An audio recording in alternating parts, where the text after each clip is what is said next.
Thomas Caney checked the atmospheric readings in Sector 7 for the third time that hour. The numbers hadn't changed. They never did anymore. Oxygen levels stable at 21.3%. Temperature holding at 18.2 degrees Celsius. Humidity within acceptable parameters. He recorded the data in the maintenance log with the same careful precision he'd applied to every entry for the past 11 months, since the arbitration fleet had extracted him from perihelion's wreckage and placed him in what they called protective custody. The Cathari habitat module was designed for their physiology, not his. Everything ran cold.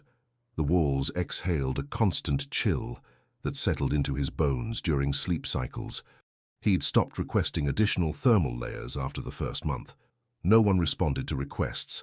The module provided what it provided: 40 square meters of living space, a nutrition dispenser calibrated for human metabolism, a waste reclamation unit, and the atmospheric monitoring station that had become the center of his daily routine.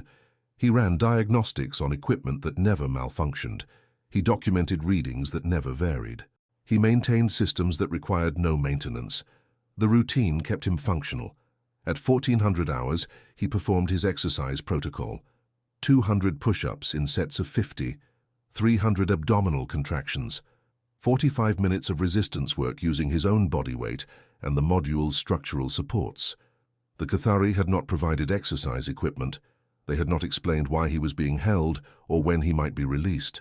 They had not spoken to him at all except through automated systems that delivered instructions in flat, synthesized standard. He kept his body strong because on perihelion, weakness had meant death. The memories surfaced without permission. Sarah Chen's hands shaking as she ran calculations on her tablet, her voice steady despite the tremor as she explained that the numbers didn't work, that they'd never worked, that someone had to decide. He pushed the memory down and increased his pace until his muscles burned and his breathing came hard enough to drown thought. Afterward, he stood under the hygiene unit spray. The water was always slightly too cold, cycling off after exactly 4 minutes, regardless of whether he'd finished. He'd learned to work efficiently. Soap, rinse, done. He watched the water spiral down the drain and thought about nothing. His reflection in the polished metal wall showed someone he barely recognized, leaner than before, harder. The softness that had existed in his face 11 months ago had been carved away by controlled routine and careful silence. His eyes looked older than 37 standard cycles. They looked like they'd witnessed things that eyes shouldn't have to hold. He turned away and dressed in the same thermal suit he wore every day. The Cathari cleaning systems removed it from his quarters during sleep cycles and returned it before he woke.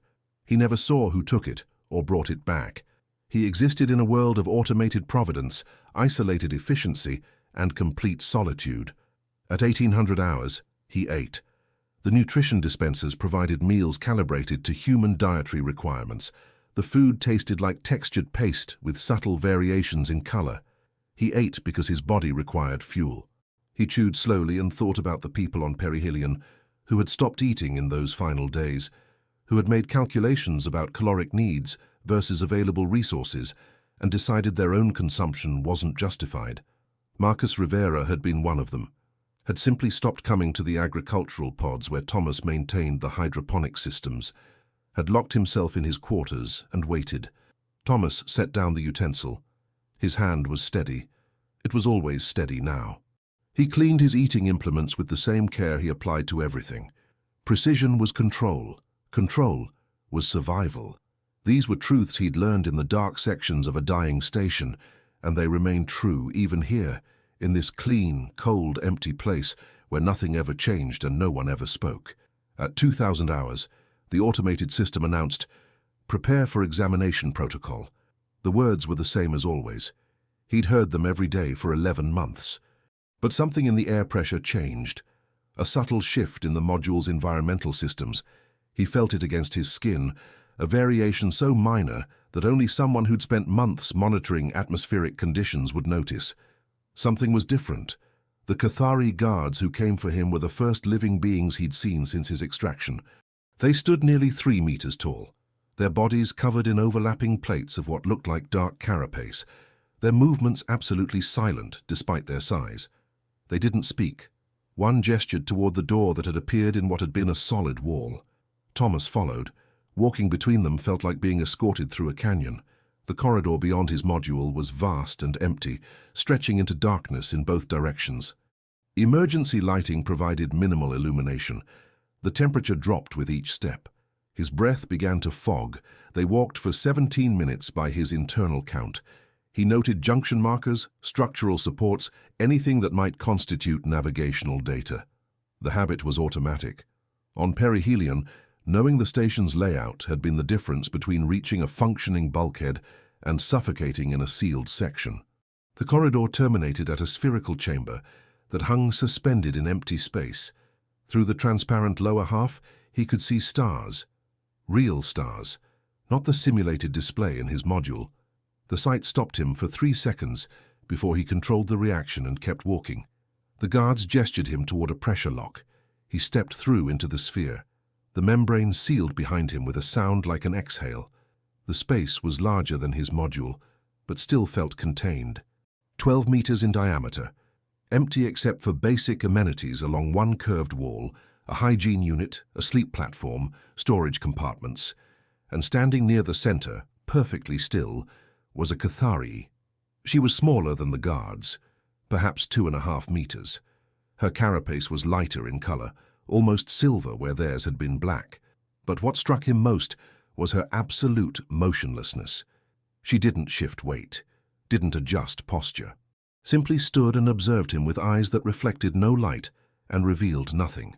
"You understand the charges," she said. Her voice came from everywhere and nowhere, modulated through technology he couldn't identify. It bypassed his ears and resonated directly in his skull. The sensation was deeply uncomfortable. "I understand what you think happened," he replied. His voice sounded rough in his own ears. 11 months of speaking only to automated systems had abraded it into something unfamiliar. He cleared his throat and waited. She remained motionless. The silence extended. He'd learned patience in isolation, learned to exist in empty time without filling it. He could wait as long as necessary. "You are Thomas Kane," she said finally. "Station engineer, Colony Station Perihelion, sole survivor of the catastrophic systems failure that resulted in 217 deaths. You face charges of failure to prioritize collective survival, unauthorized resource allocation, and potential negligence in emergency response. The right of examination will determine culpability and appropriate consequence. I am Magistrate Velshara. You will answer all questions with complete honesty. Deception will be detected and will result in maximum penalty. Do you understand?" "Yes." "Describe the sequence of events on the day the primary life support system failed." Thomas had known this question would come, had prepared for it in the long, empty hours of his module. But standing here, in this sphere suspended over infinite darkness, with this alien intelligence focused entirely on him, the prepared words wouldn't come. Instead, what emerged was the technical truth. 0437 hours, junction relay in Sector 4, showed anomalous power draw. I was on routine maintenance in the agricultural pods. By the time I reached the relay, the cascade had started. Primary systems were already failing. Continue. He walked her through it. The spreading collapse as automated safety protocols failed to contain the damage. The emergency council meeting at 0523 hours, when they'd realized the station couldn't be saved. The calculations that followed. Dr. Amara Okoye running the numbers, Sarah Chen coordinating the resource inventory, Marcus Rivera accessing the life support schematics. He spoke and watched Velshara watch him. She didn't move, didn't interrupt, but he felt her attention like weight against his skin. The examination continued for hours. Velshara questioned him about every decision, every calculation, every moment when he'd chosen one action over another. He answered with technical precision because technical precision was the only language he had left for what he'd done. But something was happening that he didn't understand. As the hours passed, Velshara moved closer, incrementally, so gradually that he couldn't identify the exact moments of change. But the distance between them decreased. 2 meters, 1.5, 1. At 1 meter, he could feel the cold radiating from her body. The sphere's temperature had been calibrated for Cathari comfort, several degrees below what humans preferred. His exposed skin tightened. His breathing adjusted, shortening slightly to conserve body heat. Autonomic responses he couldn't control. She noticed. He saw her head tilt fractionally, saw something shift in the quality of her attention. "You are cold," she said. It wasn't a question, but he answered anyway. "Yes. You do not request accommodation. Would accommodation be provided if I requested it?" The silence suggested he'd asked something unexpected. "The right requires accuracy of observation," Velshara said finally. "Environmental discomfort impairs cognitive function in most species. If you are cold, the examination will be less reliable." "I'm functional." "That is not the question I asked." Thomas looked at her directly for the first time. Her eyes were dark and completely still. He couldn't read them, couldn't determine what she wanted from him. "On perihelion, the sections I maintained ran cold," he said. "Agricultural pods required specific temperatures. I spent 14 days in environments colder than this, keeping systems online while other sections lost heat entirely. I learned to function in cold. It doesn't impair me anymore." Velshara's carapace shifted, a ripple that moved across her shoulders like wind over water. "You adapted." "Yes." "For the purpose of maintaining systems that sustained life." "Yes." "Even when those systems no longer sustained your own community." Thomas felt something tighten in his chest. The plants didn't know the difference. They kept growing as long as someone maintained temperature and nutrient flow. If anyone survived long enough for rescue, they'd need food. That seemed worth maintaining. "You believed rescue would come." "I believed someone should act as though rescue would come." Velshara moved closer. 1/2 meter now. He could feel the pressure of her presence, something more than physical proximity. The air between them felt charged with attention, with observation so focused it became almost tactile. "You are being truthful," she said, "but you are not telling truth." "I don't understand the distinction." "Your words are accurate. Your intent is not described. Why did you maintain systems for survival you did not believe would occur?" Thomas breathed. The cold air burned in his lungs. Because the alternative was watching everything die. The examination did not end. Thomas had expected sessions, intervals, the kind of structured investigation he'd read about in legal databases. Instead, the questioning simply continued until Velshara announced a rest cycle. Then she moved to one side of the sphere and became utterly still. He understood after several minutes that this was how Cathari slept. Standing, motionless, like statues. He used the hygiene unit, aware of her presence even in her sleep state. The sphere was too small for privacy. Everything he did occurred within her potential observation. He washed quickly and lay down on the sleep platform. The sphere's transparent lower half showed stars wheeling slowly beneath them. The station was rotating. He watched the stars and tried not to think about the people on perihelion who would never see stars again. Sleep didn't come. Instead, he found himself listening to the sound of Velshara's breathing. It was slower than human rhythm, deeper, a sound like distant machinery, steady and inexorable. When he finally slept, his dreams were full of sealed doors. He woke to find Velshara already active, standing exactly where she'd been before rest cycle. The stars beneath the sphere had completed their rotation. 8 hours had passed. "The examination continues," she said. This time her questions focused on specific individuals. She asked about Sarah Chen, about the moment when Sarah had realized the calculations didn't work, about the expression on her face when the council voted to implement selective survival protocols. She asked about Marcus Rivera, about whether Thomas had known Marcus had stopped eating, about whether Thomas had tried to intervene. He answered honestly. He'd known. He hadn't intervened. Marcus was an adult who'd made his choice. "And you judged his choice acceptable," Velshara said. "I judged his choice his own. You did not attempt to preserve his life. I was attempting to preserve the possibility of survival for anyone who chose to survive. A semantic distinction. No. A functional one." Velshara was close again. She seemed to occupy proximity the way gravity occupied space, as an inevitable consequence of mass and presence. Thomas found himself aware of her in ways he hadn't been aware of another being in 11 months, the way she held absolutely still when listening, the minute shifts in her carapace when something in his answers registered as significant, the cold that radiated from her body, making his own warmth more apparent in contrast. On the second day, she began to move around the sphere while questioning him. Not pacing. Cathari didn't seem to pace, but repositioning, sometimes behind him, sometimes to his side. Always close enough that he felt her presence like pressure against his awareness. He found himself tracking her location unconsciously. His body registered her proximity, adjusted his stance, his breathing, his attention. Autonomic responses he couldn't control and didn't understand.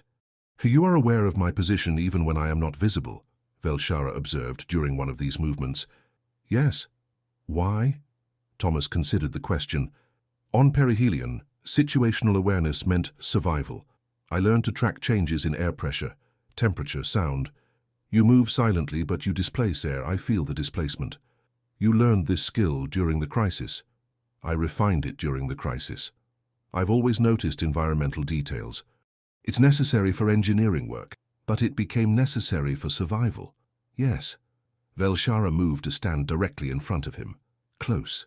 Closer than she'd been before. Less than half a meter. He could see the subtle variations in her carapace, the way the light caught on its surface, could feel the cold of her like a physical presence against his skin. "And now," she asked, "is it still necessary for survival?" Thomas met her dark, unreadable eyes. "I don't know what's necessary for survival here. I only know what I am." Something in the sphere's atmosphere changed, not the temperature or pressure, something less tangible. As though his answer had shifted their interaction into territory neither of them had anticipated. Velshara didn't move away. The days acquired a rhythm. Morning cycle questioning, afternoon cycle rest and data review, evening cycle questioning, night cycle sleep. The pattern repeated with small variations, and through it, Thomas began to understand that the rite of examination wasn't designed for efficiency. It was designed for duration. Velshara wasn't trying to extract information quickly. She was inhabiting the time with him, allowing proximity to reveal what interrogation could not. On the fourth day, the sphere's environmental systems adjusted. The temperature rose 3 degrees, still cold by human standards, but less extreme. Thomas noticed the change immediately. "You requested accommodation," he said. "I requested optimization. The rite requires accuracy. Your physiological responses to cold were introducing variables into observation. My responses were controlled. Yes, that itself is data, but unnecessary discomfort serves no purpose." Thomas almost smiled. Almost. "The Cathari are pragmatic. The Cathari are precise." Velshara moved closer. They'd developed an unspoken vocabulary of proximity. Certain distances meant certain kinds of questions. This distance, half a meter directly facing, meant personal inquiry. "You find pragmatism worthy of approval. I find it familiar. Because you are pragmatic. Because I had to be." Velshara's carapace rippled. He'd learned to read these movements as indicators of cognitive processing. She was considering something, weighing it. "On the 9th day of the perihelion crisis, you sealed bulkhead 7 Delta," she said. 43 people were on the far side. Life support was failing in their section. Your own logs indicate you calculated they had between 4 and 6 hours remaining. You did not unseal the bulkhead. Explain this decision." Thomas had known this question would come eventually. It was the decision that haunted him most.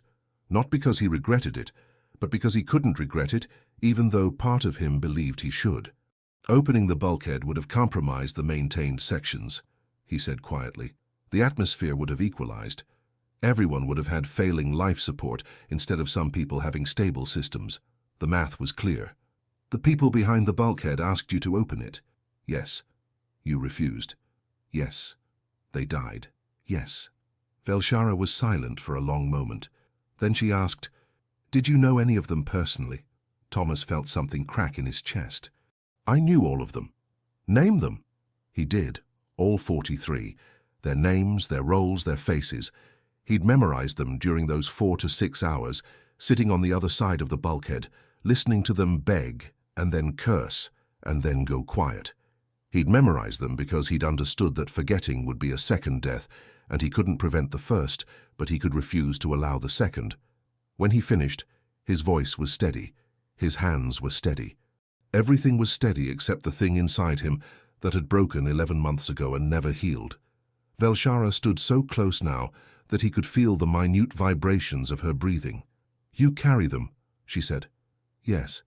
This is why you maintain routine, why you control all physical responses, why you exist in discipline."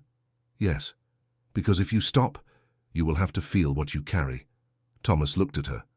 At this alien judge who was supposed to condemn him, and instead seemed to be seeing him with unbearable clarity. "Yes," he whispered.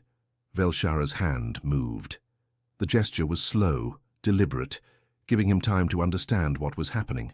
Her fingers, 3 of them, longer and more segmented than human fingers, touched his arm just above the wrist. The contact was cold, gentle, absolutely foreign, and somehow the most real thing he'd felt in 11 months. "The right does not judge what you feel," she said quietly. "Only what you chose, but I observe that you have not allowed yourself to feel at all." Her touch remained for 3 seconds. Then she withdrew and moved away, leaving Thomas standing in the center of the sphere, with the ghost of alien contact burning on his skin, and something vast and terrible beginning to wake inside his chest. The data logs from perihelion arrived on the 7th day. Velshara accessed them through a console that materialized from the sphere's wall, studying atmospheric readings, power distribution records, and door access timestamps, while Thomas sat on the sleep platform and tried not to watch her work. He failed. His attention kept returning to her, to the focused stillness of her posture, to the way her head tilted fractionally when encountering information that surprised her. He'd spent 11 months alone. Now another being shared his space, and his awareness kept gravitating toward her presence with an insistence that felt like thirst. "Your efficiency was remarkable," Velshara said without looking up from the data. "Power rerouting occurred within optimal timeframes. Resource allocation followed mathematically sound principles.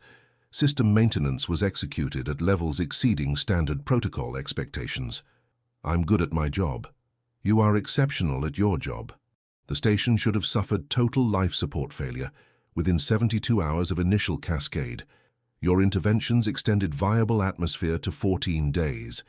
If rescue had arrived within that window, survivors would have existed to be rescued." Thomas felt something twist inside him. "Rescue didn't arrive within that window. No, but your actions created the possibility. Most engineers would have prioritized their own survival or attempted futile complete system restoration. You alone identified the narrow path between immediate death and possible survival. You walked that path with precision. Is that what you're judging? My precision?" Velshara turned to face him. "I am judging whether your precision constituted a crime." The word hung in the air between them. Crime. As though choosing who might survive was equivalent to choosing who must die. As though mathematics and murder were the same thing. "The Cathari legal framework doesn't recognize degrees of impossible choice," Thomas said. It wasn't a question. "The Cathari legal framework recognizes deviation from optimal outcome. 217 people died. By definition, the outcome was not optimal. And if I'd made different choices, 218 would have died, including me. Perhaps, or perhaps more would have survived. Counterfactuals cannot be proven. Only actual outcomes can be judged." Thomas stood and walked to the transparent lower half of the sphere. Stars wheeled beneath his feet. Somewhere out there, perihelion's wreckage still floated in the dark. A monument to failure and choices, and the 47 people who'd survived just long enough to realize survival meant nothing if rescue never came. He felt Velshara approach, didn't turn, just stood and watched stars and felt her presence at his shoulder like gravity. "You believe I'm guilty," he said. "I believe you made choices." "That's not an answer." "No, it is an observation." She moved to stand beside him, both of them facing the stars. This close, Thomas could see details he'd missed before. The way her carapace wasn't uniform but varied in texture and thickness. The faint patterns etched into its surface like topographic maps. She wasn't a statue. She was a living being, and he'd been so focused on her role as judge that he'd failed to recognize her as anything else. On Cathara, our homeworld, we have a saying, Velshara said quietly. Roughly translated, truth lives in duration. We believe that deception can be maintained briefly, but prolonged proximity reveals all hidden things. This is why the right requires shared space, extended time, continuous observation. I have judged thousands of beings across 4 decades of service. I have never encountered difficulty in determining guilt or innocence. Thomas heard something in her voice that didn't match her words. A hesitation, almost uncertainty. Until now, he said. Until now. They stood in silence. Thomas watched stars and wondered if Sarah Chen had stood like this in Perihelion's observation dome during those final days. Watching the universe turn and knowing she'd never leave this particular coordinate of space. Wondered if she'd hated him for surviving when she hadn't. Wondered if hate would have been easier than the forgiveness she'd offered in her final message, the one he'd never been able to listen to completely. "Tell me about Sarah Chen," Velshara said as though she'd followed his thoughts. "Your physiological responses change when her name is mentioned. She was significant to you. She was the station administrator. She was significant to everyone." "That is deflection." Thomas closed his eyes. "She was my friend. We'd worked together for 6 years. We played chess twice a week. She made terrible coffee and excellent conversation. She laughed at my maintenance jokes even though they weren't funny. When the crisis started, she was the one who asked me to run the calculations, who trusted that I'd find a path if one existed, who understood what it would cost and asked anyway. You loved her. The words shouldn't have hit as hard as they did. I respected her. Those categories are not mutually exclusive." "No," Thomas admitted. "They're not." Velshara was quiet for a moment. "Then, she died behind bulkhead 7 Delta." "Yes." "You listened to her die." "No, I performed maintenance routines in the agricultural pods while she died. I refused to listen, because if I listened, I might have opened the bulkhead, and opening the bulkhead would have killed everyone." He felt Velshara's attention on him, that focused, absolute awareness that made him feel transparent and exposed. "So you chose not to hear her final words," she said. "I chose to let her die without making her death meaningless. You believe your grief would have made you irrational. I know it would have. So you prevented yourself from feeling it." Thomas opened his eyes and looked at her. "Yes. And you have continued preventing yourself from feeling it." "Yes. For 11 months." "Yes." Velshara's carapace rippled. That wave-like motion he'd learned meant deep processing. She turned to face him fully. They stood 1/2 meter apart, and in the starlight and the sphere's ambient glow, her eyes looked almost comprehending. "Thomas Kane," she said quietly, "what you carry is not guilt. It is grief that you have refused to experience." The words landed in his chest like a physical impact. He wanted to deny them. Couldn't. The truth of them was absolute. "If I experience it," he said, his voice barely audible, "I won't remain functional. You believe functionality is required. Functionality is all I have left." Velshara's hand rose again. This time she placed it flat against his chest, over his heart. The cold of her palm seeped through his thermal suit. He should have stepped back. Didn't. Just stood there and felt the pressure of her touch, like an anchor. "Your heart rate is elevated," she observed. "Your breathing is irregular. Your core temperature is increasing. These are not indicators of functionality. These are indicators of response to stimulus." "What stimulus?" "My proximity. This conversation. The possibility of experiencing what you have suppressed." Thomas met her dark eyes. "Is this part of the examination?" "Everything is part of the examination. But this—" She paused, and for the first time seemed uncertain. "This is also something else." Her hand remained on his chest for 5 seconds. Then she withdrew and moved away, leaving Thomas standing alone in the starlight with his heart hammering and his careful control beginning to fracture. The examination changed after that night. Velshara's questions became less formal, more exploratory. She asked about his childhood, about his decision to become an engineer, about the small rituals and habits that had structured his life before perihelion. She asked about his favorite foods, his opinions on music, whether he'd ever wanted children.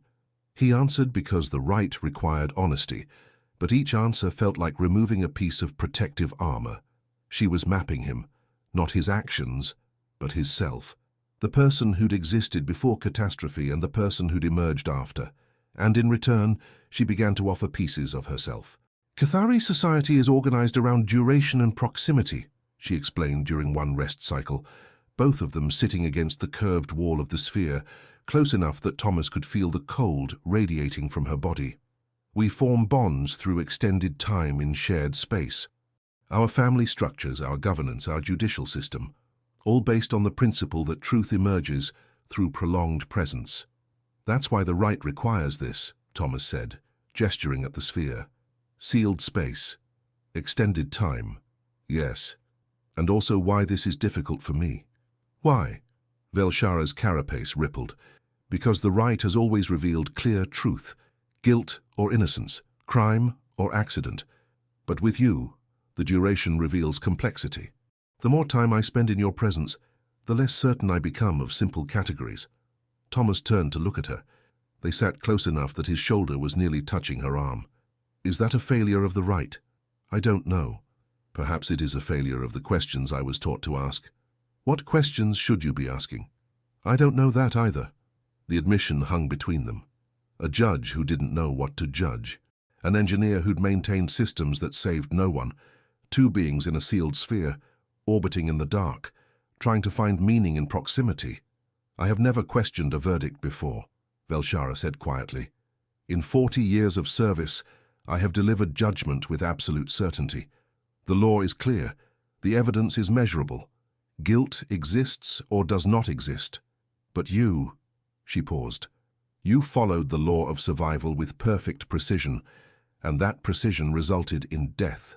You violated the law of collective preservation by prioritizing sustainable survival over maximum preservation.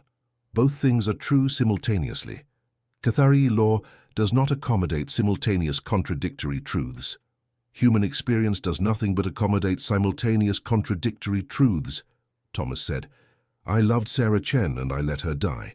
I followed optimal survival protocol and I watched people beg for help I couldn't provide. I did everything right and everything turned out wrong. That's not a legal paradox, that's just what happened. Velshara turned to face him. Her eyes held something he'd never seen in them before, something that might have been pain. If I deliver a verdict of guilty, you will be sentenced to permanent exile. Isolation on an uninhabited world. No contact with any sentient species. The Cathari legal framework considers this appropriate for beings who have demonstrated failure of collective preservation.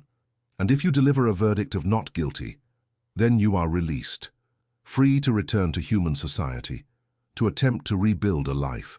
Thomas felt something hollow open in his chest. Both of those sound like exile. Yes, Velshara said softly. I am beginning to understand that the verdict may be irrelevant to your actual condition. They sat in silence. Thomas became aware of his breathing, of the way it had synchronized somehow with the deeper rhythm of Velshara's respiration, became aware of the warmth of his own body and the cold of hers, meeting in the small space between them. Became aware that he'd begun to lean slightly toward her, seeking some kind of proximity he couldn't name. I should not be doing this, Velshara said. Doing what? Seeking your presence.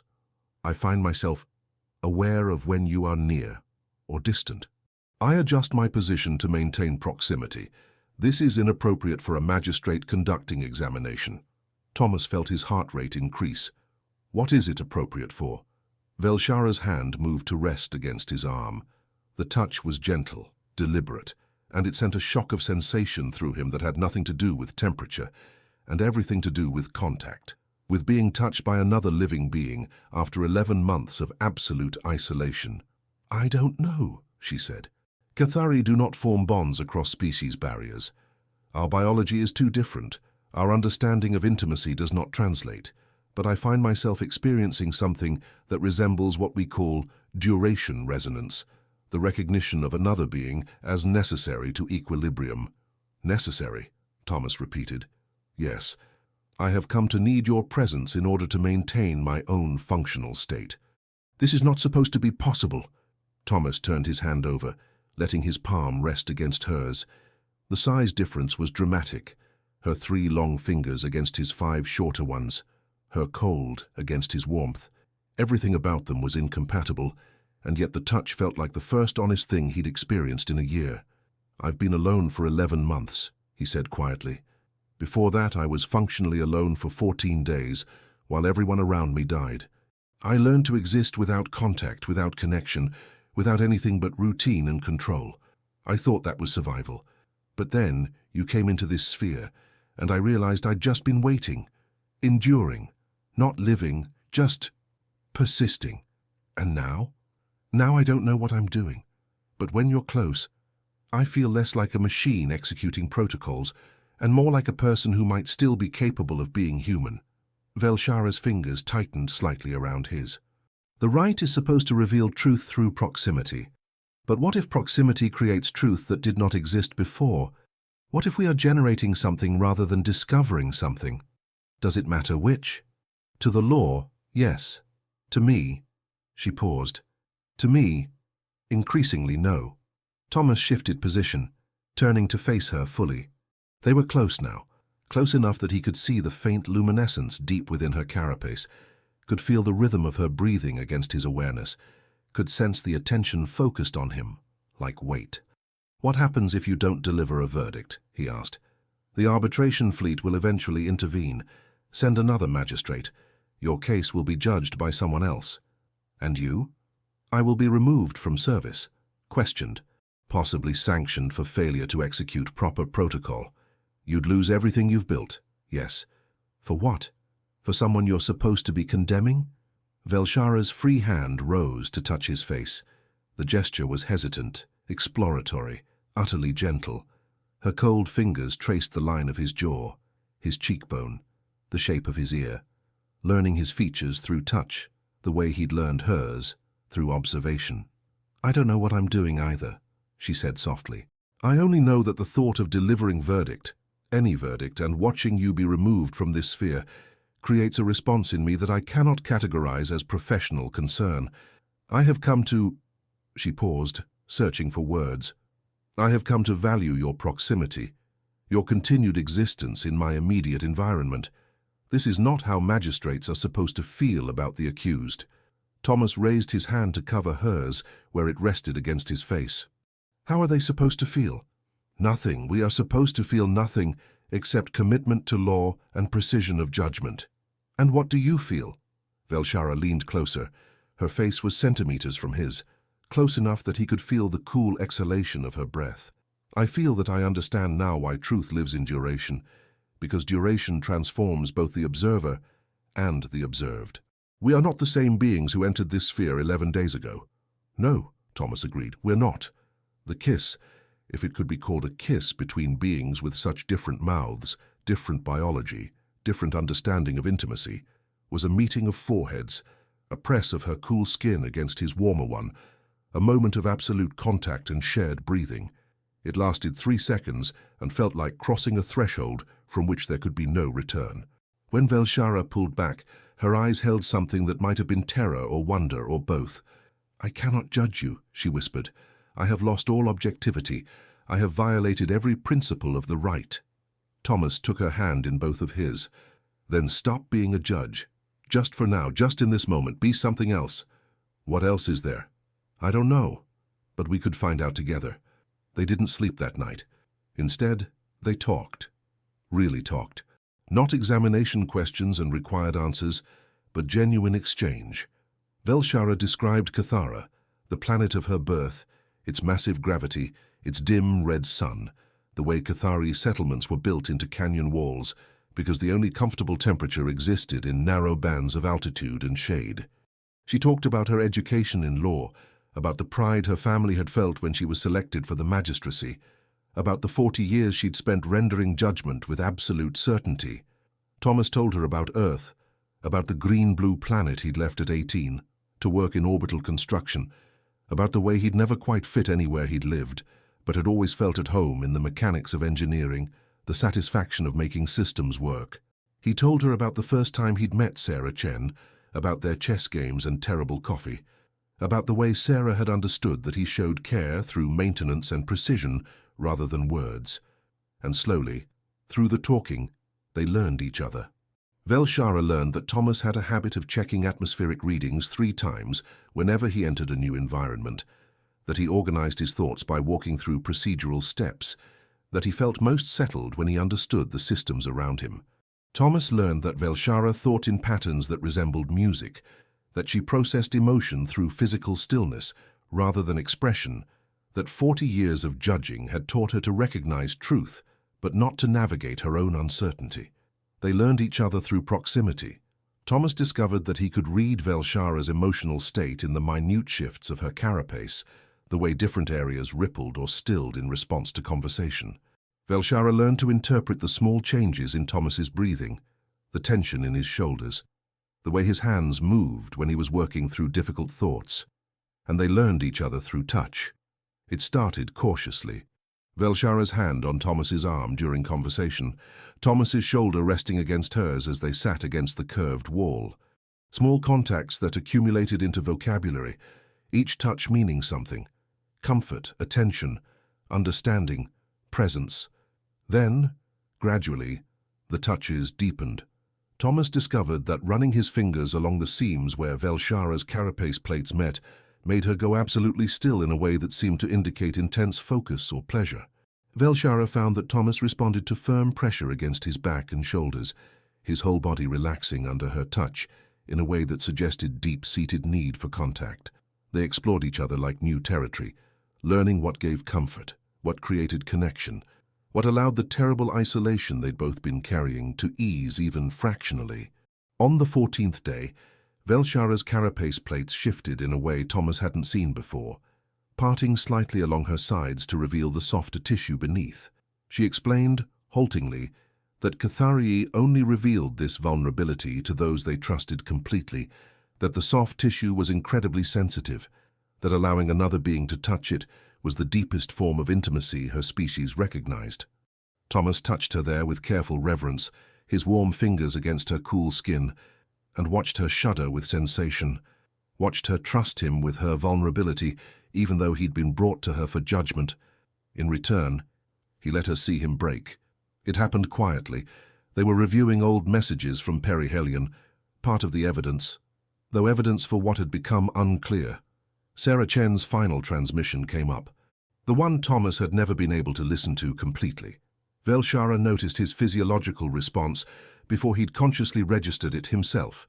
This message distresses you. I've never heard all of it. Why not? Because I was afraid it would contain accusation, or worse, forgiveness. Which would be worse? Forgiveness. Because then I'd have to forgive myself, and I don't know how to do that. Velshara's hand found his. You could listen now. I would remain with you. Thomas looked at her, at this alien judge who'd somehow become the only being in the universe he felt safe with. Why? Because you should not have to hear difficult things alone, because I am here. Because proximity means sharing difficult things, not only comfortable ones. Thomas activated the message. Sarah's voice filled the sphere. Tired, peaceful, certain. She talked about the calculations, about understanding what Thomas had done and why. She talked about the chess games they'd never finish, about regretting that she'd never told him how much his quiet competence had steadied her during years of administrative chaos. She talked about not being afraid, because she understood that he'd given her people, the 47 in the maintained sections, the only possible chance at survival. You did everything right, Thomas, Sarah's recorded voice said, and I need you to know that. You did everything right, and sometimes that's not enough, and that's not your failure. That's just the universe being what it is. When they come for you, and they will come for you, don't let them make you believe that precision is cruelty. Don't let them convince you that care looks only one way. You cared enough to make impossible choices. That's the hardest kind of caring there is. The message ended. Thomas sat in silence, tears running down his face for the first time in 11 months. Velshara pulled him against her, her arms around him, her cool body solid against his shaking. She held him while he cried for Sarah, for Marcus, for Dr. Okoye, for all 43 people behind Bulkhead 7 Delta, for the 217 who'd died despite his precision, for the 47 who'd survived just long enough to understand survival meant nothing without rescue. He cried for himself, For the engineer who'd done everything right and lost everything anyway, and Velshara held him through all of it, her presence absolute and unwavering, her soft tissue vulnerable against his back, where his body pressed against hers, both of them exposed and both of them somehow safer for the exposure. "Thank you," Thomas whispered when he could speak again. "For what?" "For staying." Velshara's hand moved to his face, turning him to look at her. "I will continue staying, for as long as you need, for as long as I'm able. This is no longer about judgment, this is about—" She paused, searching for words.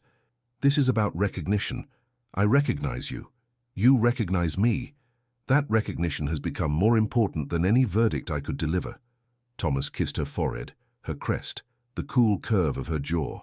She made a sound, musical, resonant, something between sigh and song. They held each other in the starlight, two damaged beings learning that proximity could mean healing, that duration could transform truth, that sometimes the most precise answer to an impossible question was simply to continue existing together. The communication from the arbitration fleet came on the 17th day. Velshara accessed it through the console, her posture absolutely still as she processed the message. Thomas watched from across the sphere, his body already responding to the shift in her emotional state, even though he couldn't see her face. "They're inquiring about the delay," she said finally. "What did you tell them?" "Nothing yet. The message requires response within 48 hours. Thomas walked to stand beside her, close. They'd abandoned pretense of professional distance. Now they existed in constant proximity, seeking each other's presence like gravity seeking mass. "What happens if you don't respond?" he asked. "They send another magistrate, investigate the delay, discover that I have—" She paused. "That I have become compromised." Compromised. Yes. That I have formed attachment to the accused that prevents objective judgment. Thomas felt something tighten in his chest. "And then I face censure, removal from the magistracy, possibly exile myself for failure of duty. And me? You face judgment from a magistrate who has not spent 17 days learning to recognize you as a person rather than a case file." They stood in silence. Thomas watched stars wheel beneath the sphere and tried to process what he was feeling. For 11 months he'd existed in careful numbness. Then Velshara had entered his containment, and feeling had returned like blood flowing back into a limb that had gone numb.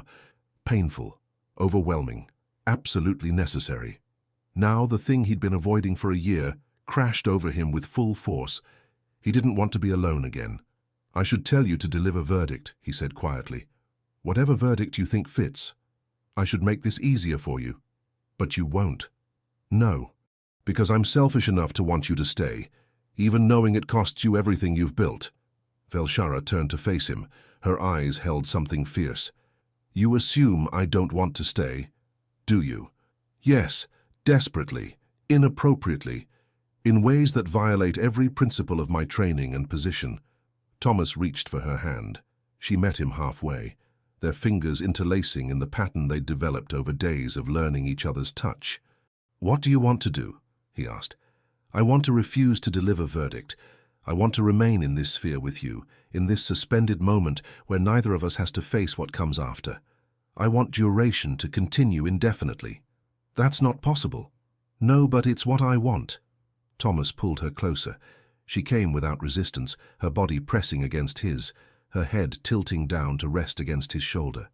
They'd learned to fit together despite their different biology.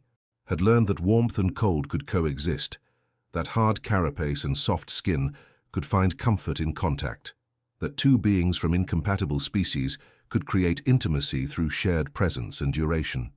"I don't regret this," Velshara said softly, "even if it costs me everything. I don't regret learning to see you, learning to feel proximity as necessity rather than professional requirement. I don't regret it either. You gave me back the capacity to feel. Even if what I feel now is grief and fear, and this terrible awareness of impending loss, it's still better than the numbness. You made me human again." They held each other while the sphere rotated, and the stars wheeled, and the 48-hour deadline approached like an equation with no solution. Velshara drafted 7 different responses to the arbitration fleet. Thomas watched her compose and delete, searching for words that would buy them more time without revealing the depth of her compromise. "There's no good answer," she said finally. "Any response that delays verdict further will trigger investigation. Any response that promises immediate verdict is a lie, and I have spent 40 years committed to truth in all circumstances. Even when truth destroys you? Especially then." The Cathari believe that truth should be prioritized above comfort, above preference, above individual survival. It's the foundation of our legal system. Thomas moved to stand behind her, his hands on her shoulders. She leaned back against him, accepting the contact, the support. "What truth are you prioritizing now?" "That's the question, isn't it? The truth that you committed acts that resulted in deaths? Or the truth that you made impossible choices with precision and care? Or the truth that I have lost the capacity to judge you objectively because I have come to—" She paused. "Because I have come to need your continued existence." "Love," Thomas said quietly. "The word you're looking for is love." Velshara's carapace rippled. "Cathari don't use that word. We speak of duration resonance, of presence recognition, of equilibrium dependence. But yes, by any translation, I have come to love you." Thomas felt the words land in his chest like something breaking and healing simultaneously. "I love you too, which makes this impossibly complicated." "Yes, because if you deliver a guilty verdict, we lose each other to exile. If you deliver a not guilty verdict, you violate your own assessment of the evidence. And if you refuse to deliver verdict, you lose your position and possibly your freedom, and I still face judgment from someone else." "Correct. 3 paths. All of them lead to separation. Unless we find a 4th path." Velshara turned in his arms to face him. What 4th path? Thomas had been thinking about this since the fleet's message arrived, thinking about systems, about finding solutions in narrow gaps between failure states. "The right requires judgment based on prolonged proximity and observation. You've observed me for 17 days. What if the observation continues? I don't understand. What if you respond that the case requires extended examination? That human psychology is too complex for standard duration. Request more time. They'll ask why standard protocols are insufficient. Tell them the truth, that you've encountered contradictory evidence that cannot be resolved quickly, that the accused demonstrates simultaneous guilt and innocence in ways that require deeper analysis." Velshara's eyes searched his face. "That would delay investigation, but not prevent it. Eventually, they'll send someone to assess my competence." "I know, but it buys us time. Weeks, maybe months. Time to find an actual solution. Time to continue existing together while we search for it. You want me to request indefinite extension?" "Yes. That's not a solution. It's prolonging the inevitable." Thomas pulled her closer.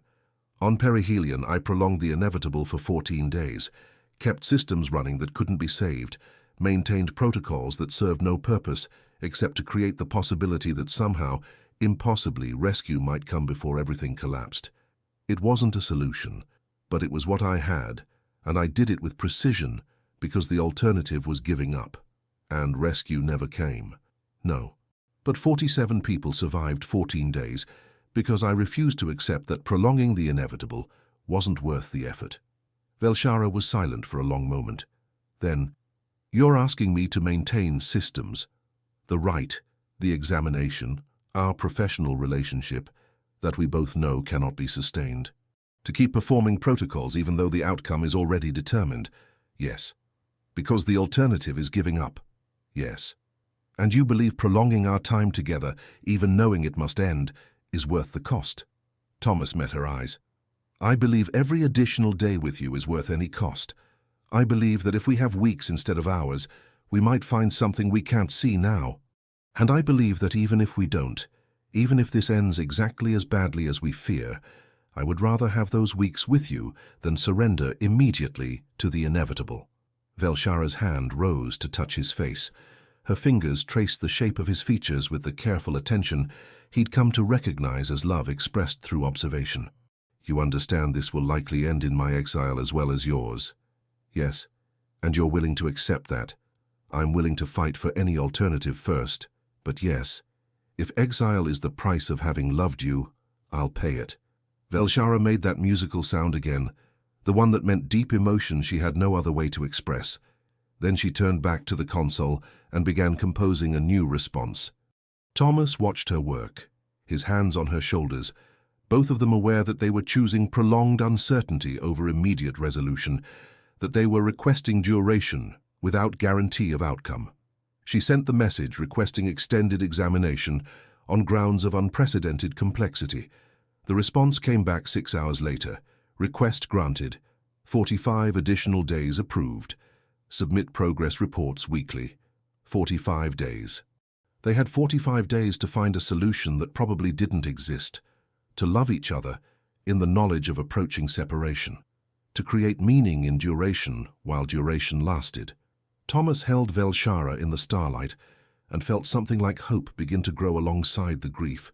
The days acquired different meaning after that. Each one became precious, finite, counted. They stopped pretending the examination served any purpose and simply existed together, learning each other with the intensity of beings who understood their time was limited. Velshara taught Thomas the basics of Cathari tactile language, the subtle shifts in carapace pressure and temperature that conveyed meaning below words. Thomas taught Velshara to read human micro-expressions, the tiny movements of face and hands that revealed emotion. They developed rituals. Morning cycle began with Thomas checking atmospheric readings, while Velshara stood behind him, her hands on his shoulders, both of them acknowledging the habit that had kept him functional through catastrophe. They took rest cycles together, learning to sleep in synchronized rhythm despite their different biology.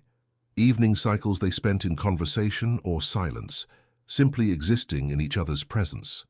And they learned to make love in the ways available to beings whose bodies were profoundly different. For Thomas, intimacy meant the soft tissue beneath Velshara's carapace, the vulnerable places she revealed only to him, the way she shuddered under his touch and made sounds that resonated through his bones, meant learning to read pleasure in her absolute stillness, in the minute temperature changes of her skin, in the patterns of her breathing. For Velshara, intimacy meant Thomas's warmth, the way his body radiated heat that seeped into her cold biology and made her feel something she'd never experienced before, meant the trust he showed in letting her touch his scars, both physical and otherwise, the vulnerability he offered when he let her see him feel without trying to control the feeling. They created their own vocabulary of intimacy, built from incompatible biology and shared necessity. The weekly reports to the arbitration fleet became exercises in careful truth. Velshara described ongoing examination, complex analysis, unprecedented psychological patterns. She didn't lie. She simply reported observation without revealing what the observation had become. By the 30th day, they developed something that felt almost like domestic routine. Thomas maintained the sphere's systems because maintenance calmed him. Velshara studied legal precedents, searching for frameworks that might accommodate the space they'd discovered between guilt and innocence. They cooked meals together, or tried to, given the nutrition dispenser's limitations. They talked about hypothetical futures neither of them quite believed in, and they didn't talk about the 15 days remaining, until they had to. "I've been searching for precedent," Velshara said on the 32nd day. "Cases where the right resulted in outcomes other than clear verdict. There are none. In 4,000 years of Cathari jurisprudence, every examination has ended in definitive judgment." Thomas sat beside her, their bodies pressed together in the way they automatically sought now. "What about cases where the magistrate became compromised?" "There are 6 documented instances.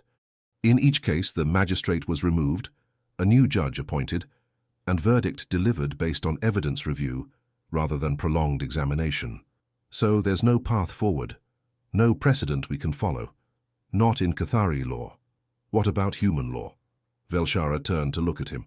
"Human legal systems don't apply to this case. You were found in Cathari jurisdiction. The arbitration fleet has authority. But human law recognizes complexity, recognizes that impossible situations create impossible choices, recognizes that sometimes survival itself is a kind of crime and also a kind of grace. These are philosophical distinctions, not legal ones. Maybe that's the problem. Maybe we're trying to solve this with law when it requires philosophy." Velshara's carapace rippled. "I don't understand the distinction." Thomas took her hand. "Law tries to fit reality into predetermined categories. Guilty or innocent, right or wrong. But philosophy acknowledges that reality exceeds the categories, that some truths can't be reduced to verdict. You said it yourself weeks ago. You're encountering simultaneous contradictory truths. That's not a legal problem, it's an existential one. And how does philosophy solve existential problems? It doesn't solve them, it just acknowledges they exist and tries to find ways to live with them. Velshara was quiet for a long time. Then, "You're suggesting I deliver a non-verdict, an acknowledgement that judgment is impossible.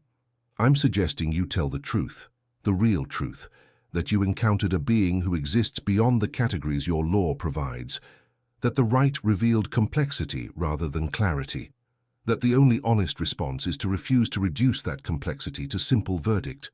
They'll consider that failure. Probably. They'll remove me from service. Probably. And you'll still face judgment from someone else. Maybe. Or maybe if you make the case strongly enough, if you document everything you've observed and everything you've learned, you create precedent. You show that some cases require new frameworks, that the law itself needs to evolve." Velshara's eyes held something that looked like hope and terror mixed together. "You want me to challenge 4,000 years of legal tradition? I want you to tell the truth. Whatever happens after that, at least you'll have spoken it." She pulled him close, her arms around him, her face pressed against his shoulder. "I'm afraid." "I know. So am I. What if it changes nothing? What if they exile us both anyway? Then we're exiled, but we're exiled having tried, having chosen honesty over convenient categories, having loved each other openly instead of hiding it." Velshara lifted her head to look at him. "You would accept exile? True isolation on an uninhabited world? If you're there, it's not isolation. It's just a different kind of proximity." She made that musical sound, the one that had become his favorite, and kissed him with the gentle pressure of her forehead against his. They held each other in the starlight, while the sphere rotated and the deadline approached, and both of them understood they'd chosen truth over safety, complexity over resolution, love over law. Velshara worked for 7 days on her report. Thomas watched her compose and revise, watched her struggle to find language that could contain what they'd experienced. The document grew to unprecedented length, over 200 pages of observation, analysis, philosophical inquiry, and finally honest admission of her own transformation. She documented everything: the progression of the examination, the moment she'd begun to recognize Thomas as a person rather than a case, the development of their intimacy, the realization that her own equilibrium had become dependent on his presence. She described Cathari legal philosophy and its limitations, outlined the ways Thomas's choices existed simultaneously as optimal and criminal, made the case that some beings, some situations, exceeded the framework law provided, and in the final section she wrote simply, "I cannot deliver verdict. To do so would be to commit a greater crime than any I might be judging, the crime of reducing complex humanity to simple category. Thomas Kane exists beyond judgment, not because he is innocent, and not because he is guilty, but because he is a being who made impossible choices with precision and care, who carried unbearable cost with dignity, who survived when survival itself was a kind of death. The right has revealed this truth. I can do nothing but witness it." On the 39th day, she submitted the report. The response came faster than expected. 12 hours later, a message arrived from the arbitration fleet's High Council. Velshara read it with Thomas standing beside her, his hand in hers. "They're sending a delegation," she said quietly. 3 high magistrates. "They'll arrive in 6 days to review the case, assess my competence and deliver final judgment. On both of us." Yes. Thomas felt the weight of it settle over him. 6 days. They had 6 days left before everything changed irrevocably. "I'm sorry," Velshara said. "I've made everything worse. If I'd just delivered verdict initially, you'd already know your fate. Now we've both been in limbo for—" "Don't," Thomas interrupted. "Don't apologize for giving me the most meaningful 6 weeks of my life. Don't apologize for loving me. Don't apologize for choosing truth over easy answers. But you'll still face judgment." "Yes, but I'll face it having been seen, really seen, by someone who took the time to understand rather than just categorize. That matters more than verdict." Velshara pulled him into her arms. They held each other in the silence, and Thomas felt the full weight of impending loss. He'd lost Sarah, lost Marcus, lost 217 people he couldn't save. He'd thought he'd learned to live with loss, to function despite it. But this loss would be different, because this time he'd chosen to love knowing loss was coming. This time he'd opened himself fully to connection, despite absolute certainty of separation. 6 days, Velshara whispered. 6 days, Thomas agreed. They didn't waste them. The final days existed outside normal time. Thomas and Velshara stopped counting hours, stopped following their usual rhythms. Instead, they simply existed together, making every moment matter. They talked about everything and nothing.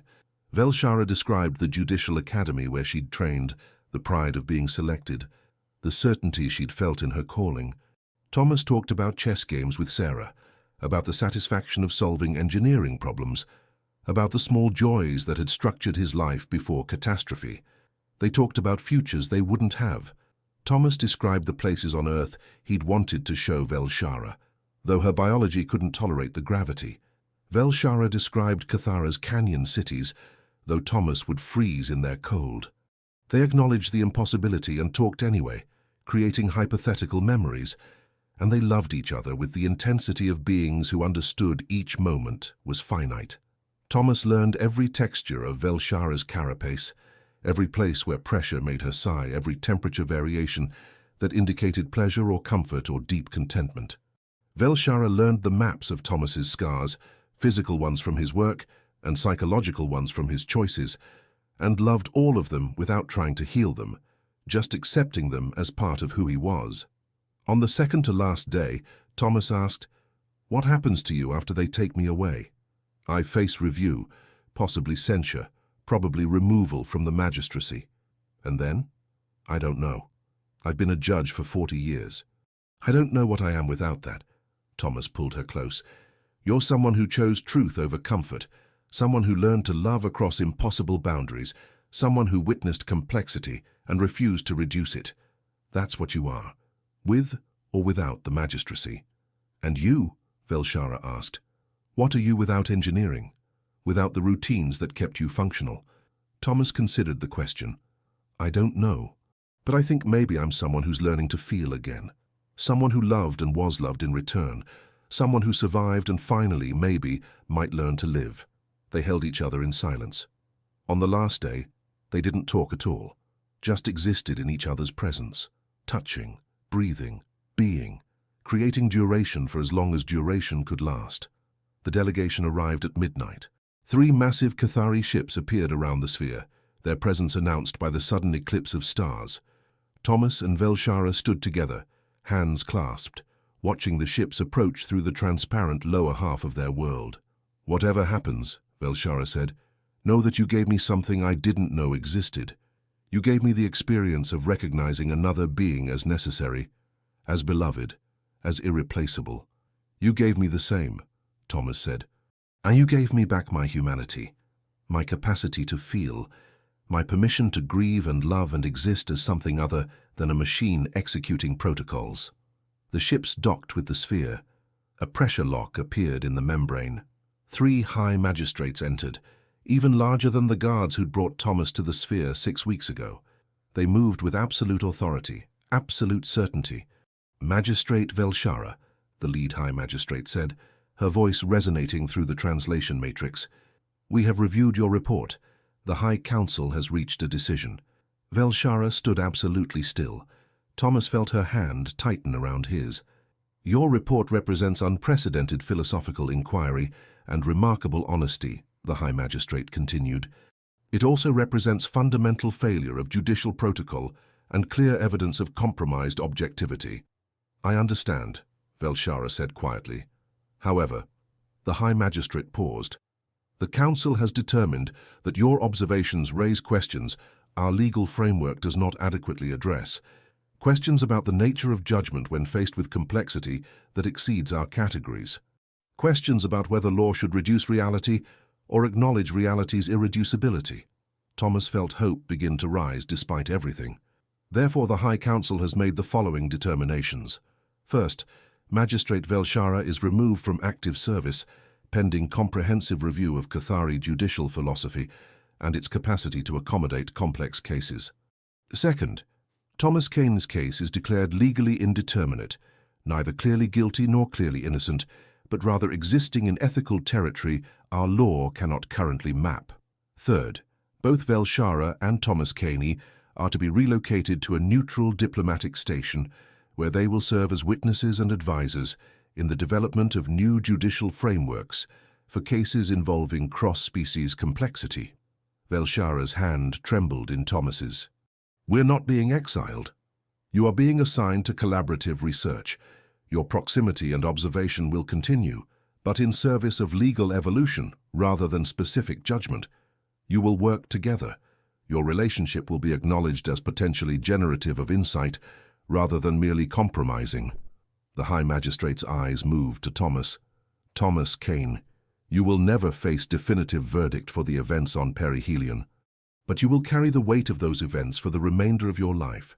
The High Council judges this burden sufficient consequence and judges your continued existence valuable for what you might teach others about impossible choices."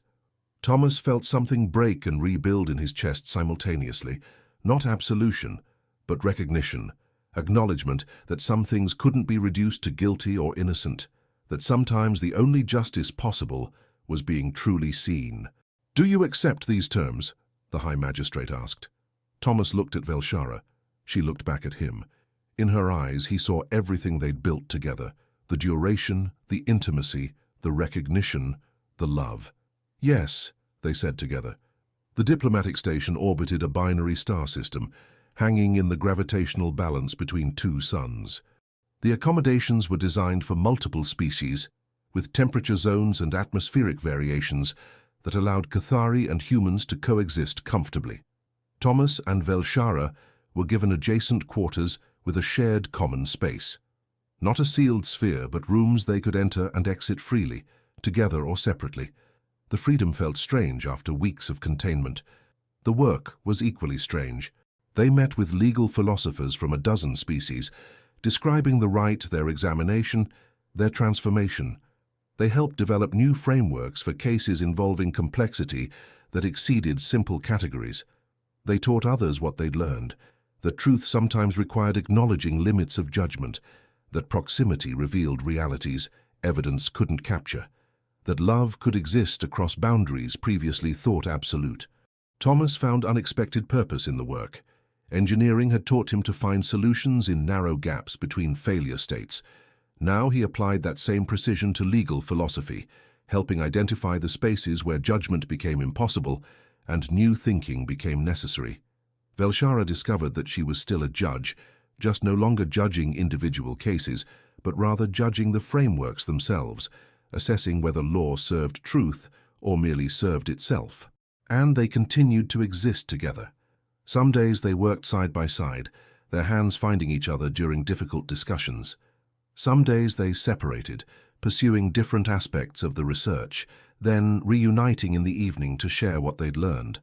They developed new rhythms, new rituals, new ways of creating intimacy that didn't depend on containment. Thomas still checked atmospheric readings 3 times when entering new environments. Velshara still processed emotion through physical stillness, but they'd learned to recognize these habits as expressions of who they were, rather than damage to be overcome. 3 months after arriving at the station, Thomas received a message from Earth, from the families of perihelions lost. They'd heard about the High Council's determination, about the work he was doing. They wrote, "We don't forgive you, because there's nothing to forgive. You made impossible choices with care and precision. You carried what no one should have to carry. That's enough. That's all we need to know." Thomas read the message to Velshara with tears running down his face.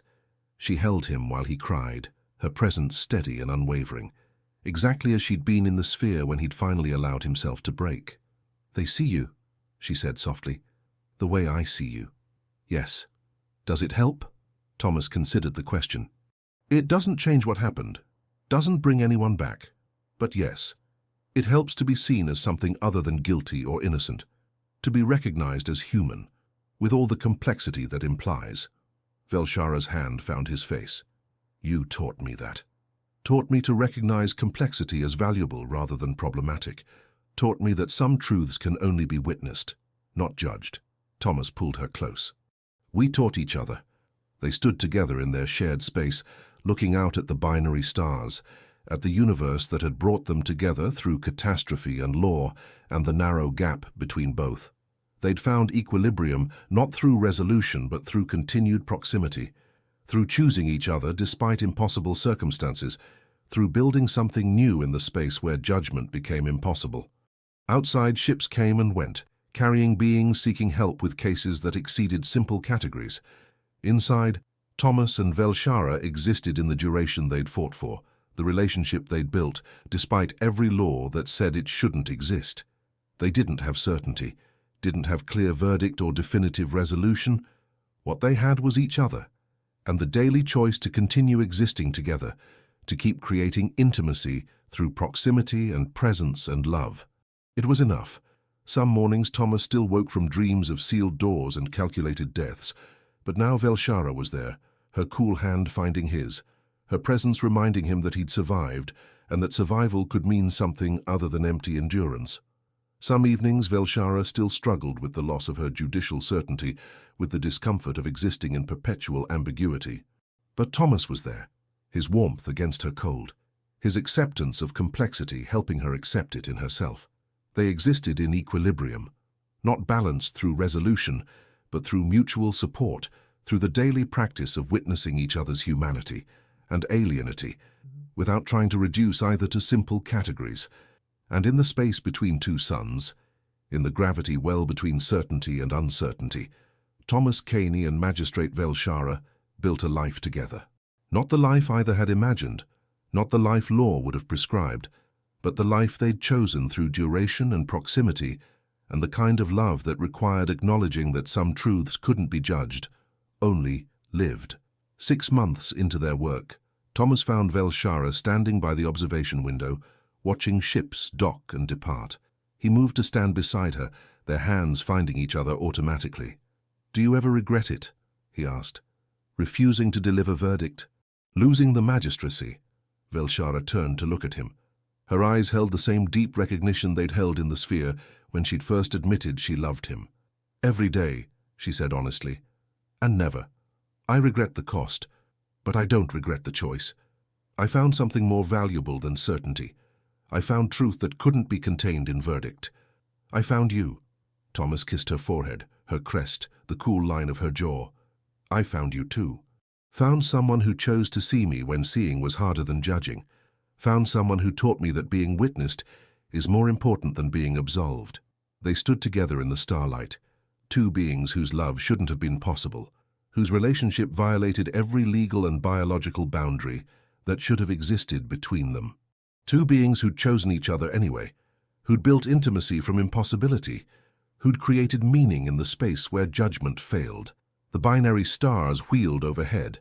Ships arrived carrying new cases, new complexity, new beings seeking help navigating the space between guilt and innocence. And Thomas and Velshara welcomed them together, witnesses to the truth that some things exceeded simple categories, that love could exist in impossible spaces, that sometimes the most honest answer was simply to continue existing in proximity and trust that duration would reveal its own kind of justice. They had each other. They had their work. They had the daily choice to continue building something meaningful in the aftermath of catastrophe and law and impossible choices. It was enough. It was everything.